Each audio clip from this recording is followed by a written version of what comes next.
And now, ladies and gentlemen, on Jerry Langford's show, be your new host and guest, the new king of comedy, Rupert Pumpkin.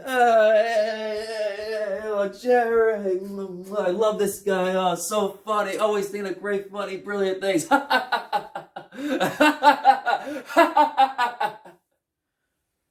Better be king for a night than schmuck for life. The King of Comedy is about Rupert Pumpkin. The King of Comedy is about Rupert Pupkin, who was a failure in life and wanted to become a comedian. He fantasizes and pretends that he's famous, and he also fantasizes about being friends with Jerry Langford as if he was his mentor. Jerry Langford pretends to be interested in his work so that way he can get away with him, but unfortunately, he's not interested in Rupert Pupkin's comedy material. When things do not go according to plan, Rupert kidnaps Jerry. The only way he'll let Jerry go if he gets a spot on The Tonight Show. Now, to me, I feel like King of Comedy, it's like an okay movie. It's not that I, don't hate or love the movie. Basically, the way I would describe this movie, it's like an alternate movie of Taxi Driver if Travis Bickle wanted to become a comedian. They have, the basic, similar themes on, lonely, isolation, and both looking for a purpose and meaning in life, whereas the only difference is Travis wanted to become a hero and thinks that violence was the answer. And this is about Rupert Pupkin, who wants to be a comedian famous because of all of his failures and mistakes in life. Feel like that being a comedian is his only way of becoming successful in life. And yet he thinks that he's this very funny guy, but unfortunately the downside is he's not really that funny as he thinks he is. The one thing I'll give credit to this film, if not for this movie and Taxi Driver, we would not have had Todd Phillips' 2019 Joker. That's the one thing I do appreciate about this film, learning about where Joker got its inspiration from. As you can tell, I'm wearing this Joker shirt because it's somewhat of a similar idea with this movie.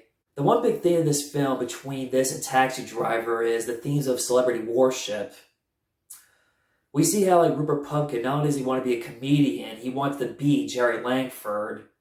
He studies Jerry Langford, he idolizes him, he wants to be him, he wants to take over The Tonight Show and be on top of the world. The scenes where we see Rupert Pupkin fantasize and pretend to be friends with Jerry Langford, those scenes are sad and depressing because it shows how Rupert cannot accept and face his own reality.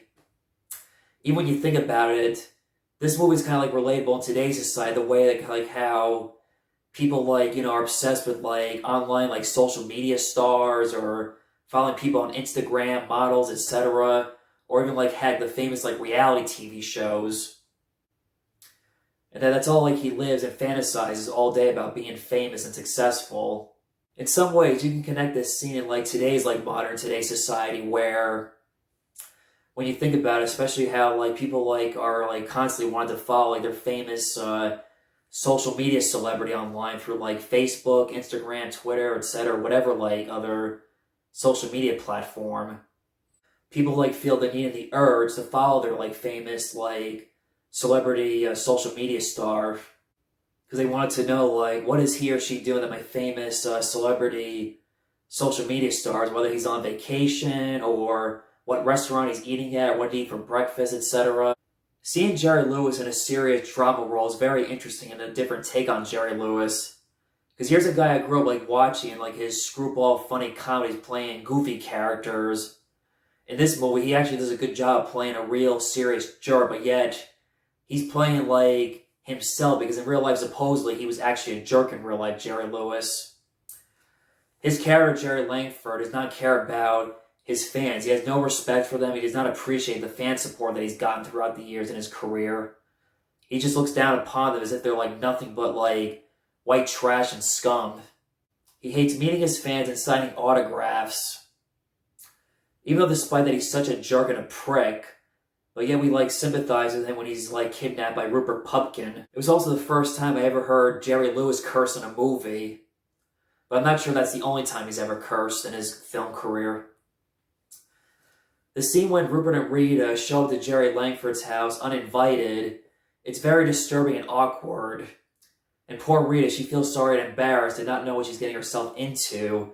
And Rupert cannot take a hint that he wants him to leave, or They'll call the police and they'll go to jail for home invasion.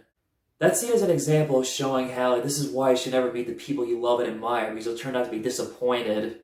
It was very rude and embarrassment for Rupert Pupkin for inviting himself to Jerry Langford's house. Now, if you think Rupert Pupkin is weird and disturbing, the character Masha, played by Sandra Bernhard, she is flat out weird, creepy, disturbing, and sick, and a low-life piece of garbage who has no life, and only fantasizes and thinks about Jerry Langford wanting to have sex with him, so that way her life would feel complete. A good metaphor in the film is when we see how, when Masha's waiting inside the limo for Jerry, then Jerry leaves the limo, and she points her hands out at the window. It's basically like a metaphor for a television showing her obsession with Jerry. When we see Rupert finally make it on The Tonight Show, he quotes, "Better be king for a night than schmuck for life." Well, unfortunately, he ended up going way too far in extreme of kidnapping Jerry Langford and ending up in jail. This is a bad example of trying to get to the top. Unlike the ending to Taxi Driver, which is very debatable among moviegoers and fans, whether it was real or not, in this movie, it's obvious that this is fake and that it's all in Rupert's head. This is a very straightforward, no-brainer answer. It's also interesting seeing Tony Randall in this film, who you all know played Felix in The Odd Couple. It was hard to see him in this movie, and I feel like he was just acting like Felix the whole time for his brief, small part. Here are my facts on King of Comedy. Martin Scorsese said this was one of Robert De Niro's best performances under his direction. In the scene when the fan shouts to Jerry Langford's character, "I hope you get cancer," this happened to Jerry Lewis in real life. Jerry Lewis and Robert De Niro said they improvised a lot of their scenes together. Martin Scorsese has gone on to say that this was not one of his most favorite film experiences, and he found the material bitter. And because of this, him and Robert De Niro did not work together for another 7 years until they made Goodfellas. Some members of the British punk rock band The Clash have a cameo in this scene when Rupert and Masha are fighting and mocking Masha. This was the first time Jerry Lewis ever did method acting. People were stunned and amazed with his performance. And even Jerry Lewis admits he said that I was playing myself in this movie. Robert De Niro used anti-Semitic remarks on Jerry Lewis in the Crash House scene. Originally, Jerry Langford was going to be called Bobby Langford, but Jerry Lewis insisted that he have the character be named after him. Martin Scorsese let Sandra Bernhard improvise her lines because she had never acted prior to this, and he wanted her to be a natural. Martin Scorsese said that he wanted no difference between fantasy and reality. The talk show segments were filmed on tape and then transferred to film. Steve Carell said this is one of his favorite movies, and he was inspired for the character in Foxcatcher. Frank Sinatra, Johnny Cash, Joey Bishop, Dean Martin, and Orson Welles were all considered for the role of Jerry Langford. Jerry Lewis found Martin Scorsese's work methods frustrating because he had to wait 3 days to film his scenes, and Jerry Lewis told him that if you're not going to use me, then I'm not going to be in this movie. It took 5 days for the unannounced show at Jerry Langford House to film. Martin Scorsese has said that he wished he never made this movie. Robert De Niro said that he studied comedian Richard Belzer's stand-up comedy act in preparation for the role of Rupert Pupkin. Writer Paul D. Zimmerman said that he wrote this screenplay back in the 1960s with Dick Kovat in mind. Meryl Streep turned down Masha. The visual style was inspired by Life of the American Fireman, according to Martin Scorsese. The looming director's strike caused this film to be over budget. Nicole Kidman has said this is one of her favorite movies and comedies.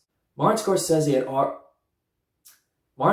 had suffered from poor health before and after the movie from overworking. He was sent to the hospital from exhaustion and diagnosed with pneumonia. This was Mary Elizabeth Mastranton's first film she ever did. Jerry Lewis said that he wanted his character to be killed off, but Martin Scorsese rejected the idea. So that was my review of King of Comedy. It's an okay movie. It's not great. Definitely not one of Martin Scorsese's masterpieces or best films. It's worth checking out, especially if you liked 2019 Joker. You'll definitely want to check this movie out. I appreciate the film for that, because if not for this and Taxi Driver, you wouldn't have Joker from 2019. Also, I'll admit, Taxi Driver is the better movie than this movie, but that's just my opinion.